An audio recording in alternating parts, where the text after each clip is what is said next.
Now at 5:30 on Newswatch. Athens city officials respond to a contempt of court request against the city.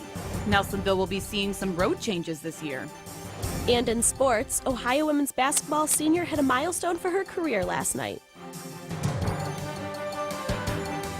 Broadcasting live from WOUB TV in Athens. This is Newswatch. Sheriff's deputies from the Athens Narcotics Enforcement Team have arrested Booktell Chief of Police Kelsey Lanning. Good evening, everyone. I'm Graylyn Roose. And I'm Mirfendereski. Lanning is accused of purchasing prescribed pills from an individual working with the Narcotics Enforcement Team. Sheriff Pat Kelly says Lanning was not working as a law enforcement officer when he purchased the prescribed medication. Lanning has been charged with possession of an illegal narcotic, and additional charges will be presented to the grand jury. He's being held at the Southeast Ohio Regional Jail and will appear before a court via video tomorrow morning. Also arrested was Lanning's 29-year-old girlfriend, Jessica Wilson, for possession. Athens City Law Director Pat Lang says the contempt of court request against the city is ridiculous. 3WOUB Entertainment claims the city refused to issue zoning permits for a building despite a judge's order. That's the company that's been battling the city over proposed strip club on Stimson Avenue. Lang says 3WOUB asked for 3 different permits, but they're only entitled to 1. He adds that the company also hasn't submitted proof of its state building permit. Athens Mayor Paul Wiles says the company's application was just not complete. An application still has to be backed up by information of what you're going to put there. To my knowledge, I have not seen a floor plan or a layout. And any restaurant, bar, or any business probably has to go through the Department of Commerce, get their information there, and then they probably have to fit everything in the code. Wiles says 3WOUB just has to abide by the law. Apparently, a judge will make the final determination on that. The Athens Board of Zoning Appeals discussed a regulation last night that was the source of considerable controversy in the recent Bellavino case. Rick Wasserman has bought the property and says he plans to move Bellavino elsewhere and tear down the current building for the construction of an apartment complex. The property isn't a business zone, but the law says the second floor can be used as residences. What's in question is the parking underneath. The law doesn't specify whether private parking constitutes a business. The Board of Zoning Appeals now says informally they don't think it does, but apparently will leave it to the City Council to decide definitively. We don't have a case before the Zoning Appeals. We don't anticipate bringing a case before the Board of Zoning Appeals. I'm not sure what the board has said they're going to do, but I don't believe that it affects this project. It at least sends a message that we do have codes and they do mean certain things and we can't distort them, and so that's a step forward. Roose says he wants to save the historic building because it was part of Athens' successful brick-making industry over 100 years ago. Wasserman says his project has been approved by the Planning Commission and he still plans to build the apartment complex.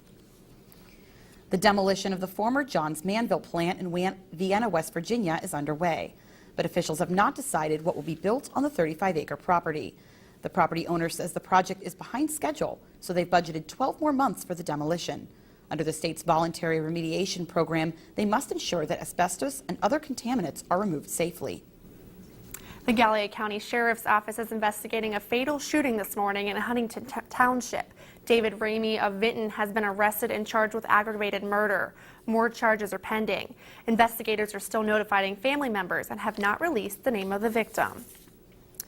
A tip about a white pickup truck seen in Aramid surveillance video led Washington County Sheriff deputies to arrest 3 men. Sheriff Larry Minks says officers have arrested John Wyatt, Richard Nolan, and Jonathan Stringer. All 3 men appeared in Marietta Municipal Court today, and bond was set at $15,000 each. Wyatt and Stringer are charged with tampering with evidence, and Nolan is charged with breaking and entering and theft. The Ohio State Highway Patrol is investigating a crash that killed a Waverly woman early this morning. Jacqueline Tackett was on Germany Road in Pike County when she drove off the left side of the road around 1:30 a.m. Her car crashed into a tree and caught on fire. Tackett was pronounced dead at the scene. Athens has one, and city officials like it. Now Nelsonville is getting one too. It's a roundabout. WOUB's Oliver Matis reports on plans for the project and some feedback from drivers about this new kind of crossroad outlook. After years of planning and construction, the Nelsonville bypass is now scheduled to open in October, at least part of it. With that comes the good news that its construction costs are nearly $11 million lower than expected. Officials now want to use some of that on a roundabout at the new Route 33 Door 1 interchange. A roundabout would provide a gateway into the community for folks getting off of that bypass to easily get into and out of the city. WOUB News talked with Stone because his city, Athens, already has a roundabout on Richland Avenue. He says the number of accidents has decreased. Additionally, the congestion just isn't a problem anymore. If you remember prior to 2010, especially during PM peak hour, lunch peak hour, we had a big congestion problem there at the 682 and Richland intersection. But motorists are still divided about the roundabout and its benefits. I like it. I like the deal of roundabouts. Actually, my mom is a driving instructor. Because it's so simple. Like, we don't have any of those in our town. This is the first time I've ever had to use one. you yield to anyone coming from your left side, and that's it. That's all you need to know. No, I had my friends tell me when to stop and go. When I get up there, I feel like I'm about to have a panic attack because no one seems to know what they're doing when they get to a roundabout. The cost of the Nelsonville roundabout could be as much as $350,000. Reporting for WOUB News, I'm Oliver Mattes. Ohio University's College of Fine Arts plans to merge its School of Dance, Theater, and Film next fall. The college has been exploring this option for nearly 2 years. Officials today were unavailable to explain why, but did put out a news release saying a plan is being developed that would allow opportunities for growth and collaboration between the students, faculty, and staff of the schools. This is supposed to offer more flexibility in curriculum, degree, and certificate options for students. Welcome to the Newswatch Weather Center. I'm Colleen O'Maro. Right now in Athens, we're at 48 degrees, and we've had a beautiful afternoon. We really haven't seen any precipitation today. We have clear skies right now. Now looking around our region, we're at 46 in Columbus, 42 in Steubenville, 42 in St. Clairsville and New Martinsville, and we're even seeing some lower 50s in the southern area, Portsmouth, Gallipolis, and Ripley. And as we move into tonight in Athens, we're going to have a low of 39, increasing clouds at first, but as we move into the night, that's when we're going to start seeing some precipitation. So Graylyn and Taylor, no precipitation tonight. The clear skies are going to remain, but tomorrow, that's where we're going to need to bring the umbrellas back out. It's good to have that day of nice weather. Exactly. Thanks, Colleen. Thank you. A magistrate for the Scioto County Court of Common Pleas will begin serving as a judge in the county. Jay Willis of Portsmouth will serve in the Domestic Relations Division starting Friday. Governor Kasich says Willis will serve until January 1st, 2013, but must run in the November election to keep the position for the full 6 years. A state senator and longtime farmer will be the new director of the Ohio Department of Agriculture. Governor Kasich appointed Republican David Daniels to the position. Daniels is expected to submit his Senate resignation today and begin his new role tomorrow. He will help with possible new exotic animal regulations and will be one of the directors advising Kasich on developing Ohio's oil and gas industry. Ohio's first casino should be opened in time for the Memorial Day weekend. The Ohio Casino Control Commission announced today that the Cleveland Casino will open the week of May 14th. Toledo's casino will open 2 weeks later. The opening dates have been delayed by a backlog of background checks for casino employees. A mediation program is helping people learn to deal with issues in their lives. We'll tell you how and why when we return.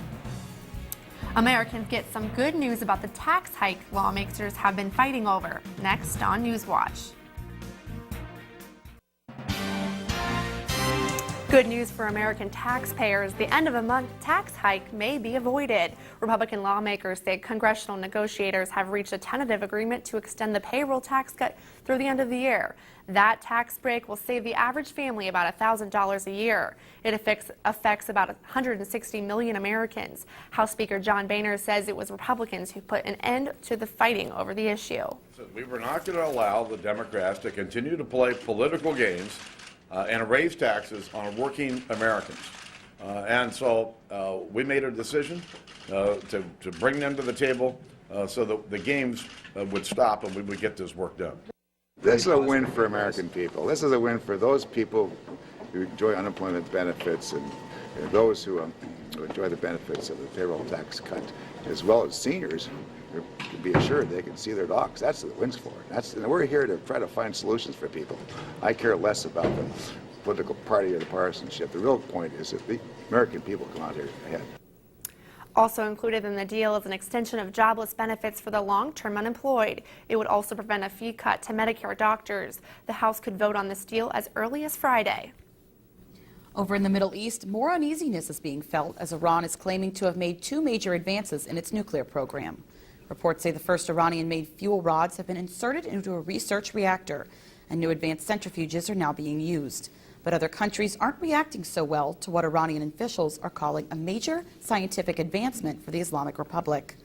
Israeli leaders accuse Iran of being behind a series of bomb attacks in Thailand, India, and Georgia.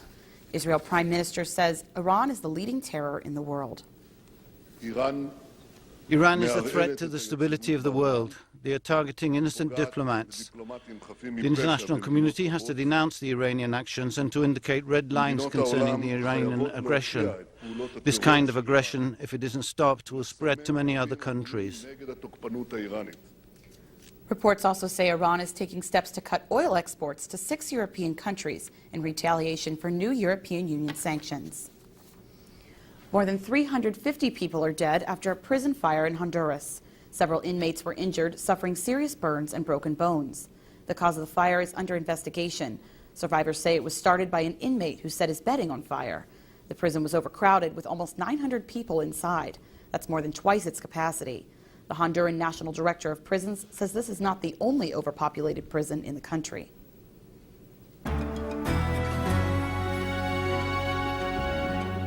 We've all experienced conflict at one point in our lives, whether at home, in the workplace, or between friends.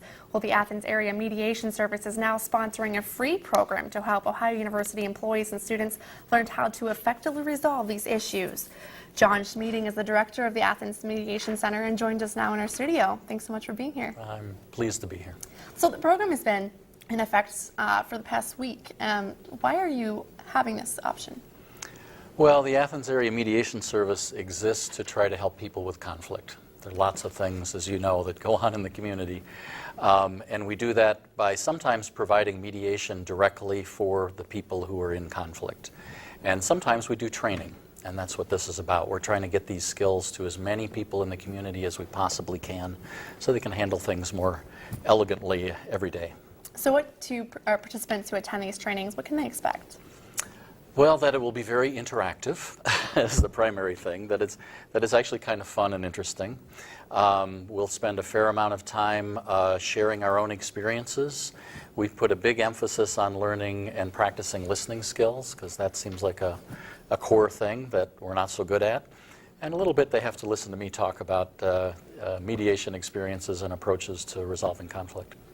Now, you've done a few of these trainings so far. What kind of benefits have you seen from when people complete the program? Yeah. Well, the most fun thing is actually people who either in the middle of the trainings or a week or two later give me a call and say, I just had that conversation with my spouse or my boyfriend or girlfriend that we've been needing to have for the last 2 years, and it went really well. Or I finally talked to my boss about X or my coworker about this issue, and that's really gratifying. So what, have you seen a reduction in conflict on campus? I was thinking about that. I don't think I would say there's a reduction in conflict, because conflict happens. Disagreements come up. What we think is happening is that people are handling it more effectively. Conflict can be a place where people really learn about each other and come up with, new ideas that are better than the ways they were doing things before.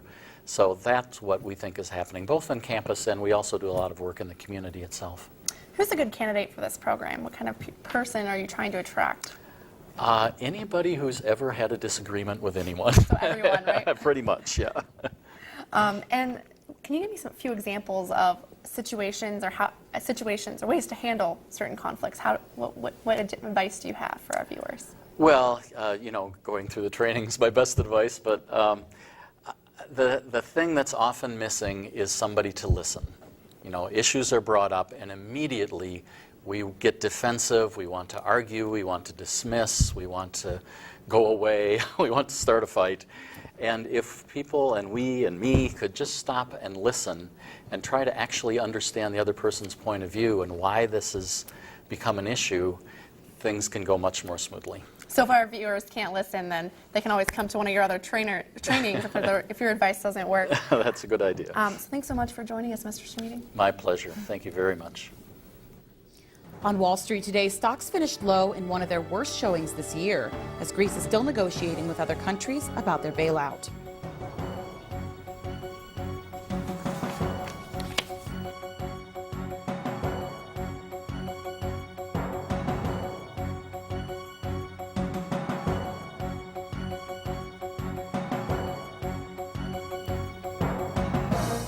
Coming up next, I'll be talking about the precipitation we'll be seeing tonight, clear skies for the weekend, and make sure you stay tuned for my extended forecast.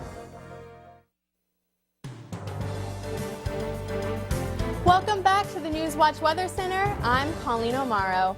Right now in Athens, we're at 48 degrees with an east wind coming around 5 miles per hour. And one of the reasons why we haven't seen much rain today is because we have a humidity of 52% and a dew point of 32 degrees. So that has caused us to have no rain at all. Now looking around our region, we're at 46 in Columbus, 42 in St. Clairsville, Steubenville, and New Martinsville. And we're even seeing some lower 50s in the southern area around Portsmouth, Gallipolis, and Ashland. Now moving into tonight for Athens, we're going to have a low of 39 degrees.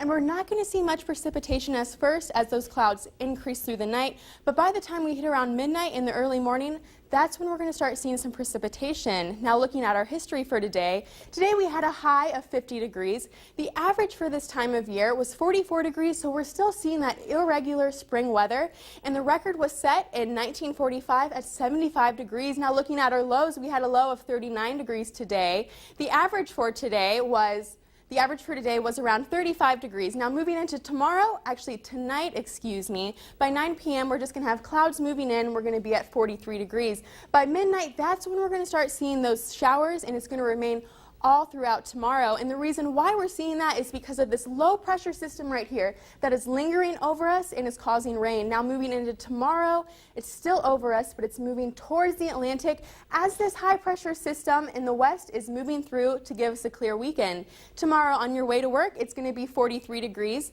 By lunchtime, it's going to be 47, and that's when our chance for rain is going to be the highest at 80%. By 3 p.m., we're going to be at 50 degrees, but that is not our high for the day. Our high for the day is actually 52 degrees. And like I said, it is a sure chance that we're going to have rain throughout the whole entire day, so make sure you keep your umbrellas handy. And the clouds will be increasing, so no chance of sun tomorrow.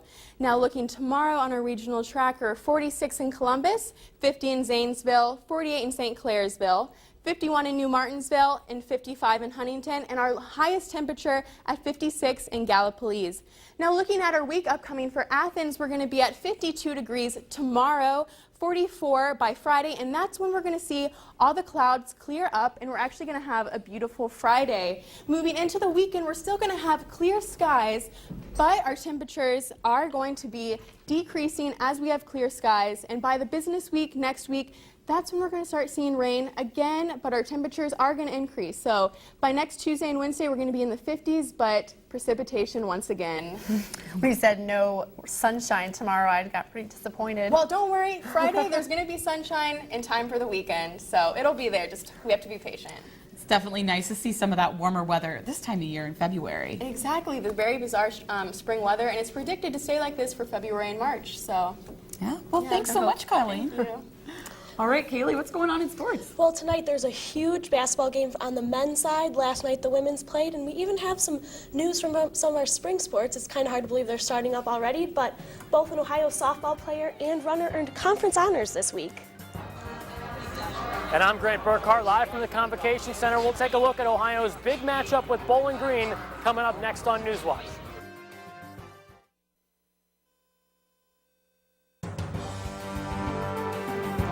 To say the Ohio men's basketball game tonight is a big game is somewhat of an understatement.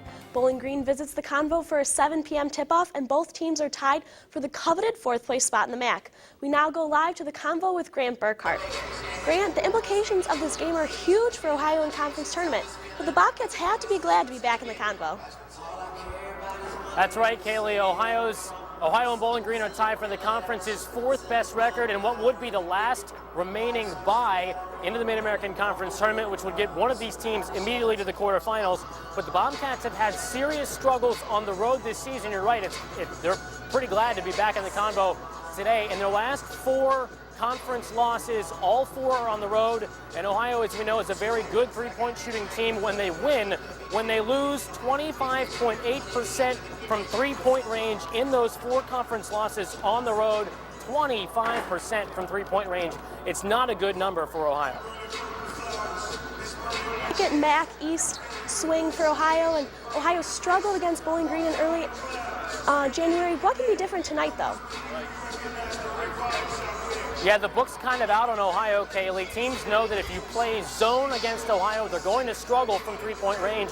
And Bowling Green was kind of the first team that put that moniker on Ohio. They were the first teams to expose Ohio in that category. It was a 10-point win at Bowling Green at the beginning of January, and it kind of set Ohio reeling in that road string for Ohio where they haven't had much success on the road. Bowling Green will do the same thing tonight. And when we talked to John Gross this week, he told us the same thing. It's a toughness thing for this team. They've got to persevere through the zone. They've got to make shots when they're given them. So Ivo Baltic was out in those road games last week. What's his status for tonight's game? Everything we've been told, Kaylee, is that Ivo Baltic will play tonight. He's on the court behind us. He banged up his right knee in last week's game against Toledo. Didn't play much at all, if at all, against Eastern Michigan. Just 4 minutes of play for Ohio's starting forward. He'll be in the lineup tonight, maybe in a limited role. We'll see, but he's a main cog for Ohio. He's going to need to be there for John Gross and company. All right, well, hopefully Ivo will be ready to play along with the rest of the Bobcats. Thanks, Grant. Can't make it to the game? Check out woub.org/sports about 15 to 20 minutes after the end of the game for a live online postgame show with full game highlights and a chance to see what Coach John Gross and the players have to say after the game. Now, the women's played last night. Tanisha Benson eclipsed the 1,000 career points mark with her 19 points in her hometown of Akron, but her efforts were not enough to push the Bobcats past the Zips. The teams will split the series this season at 1-1 as Akron took the game last night 71-65. Ohio led 38-29 after the first half and was doing the little things right in the first 20 minutes. The Bobcats out-rebounded the Zips 24-18 and held a 20-16 advantage in points in the paint. But the second half was really a different story. Ohio was outscored 42-27 and allowed Akron to shoot a little over 51% from the field. It was a close game down the stretch, but the Zips took advantage to pull out the win. Benson hit a free throw for her 16th point of the night and her 1,000th point of her career. But because of the team's loss, the moment was somewhat bittersweet. You caught me in a bad spot. You just lost.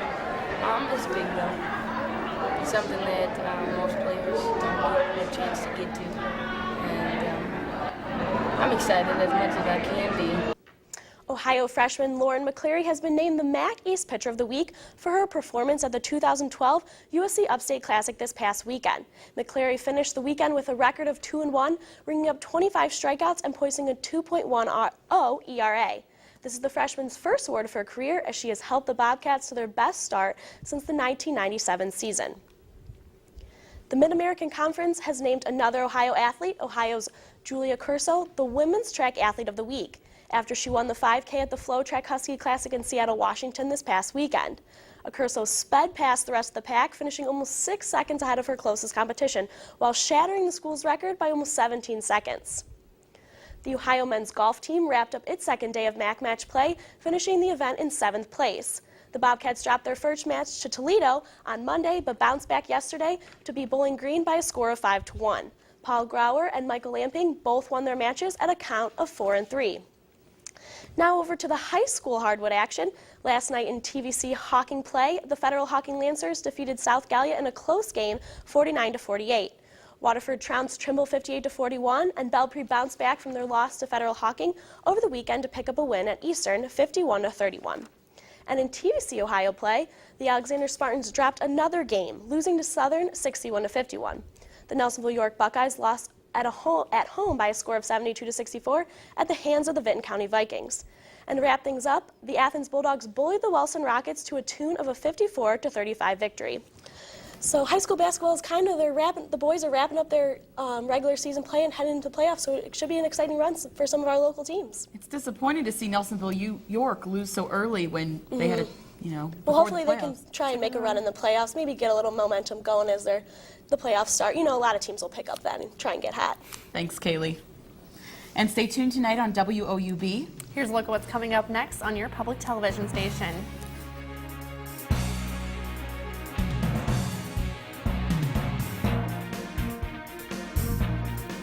The most downloaded smartphone app of last year is finally on Facebook.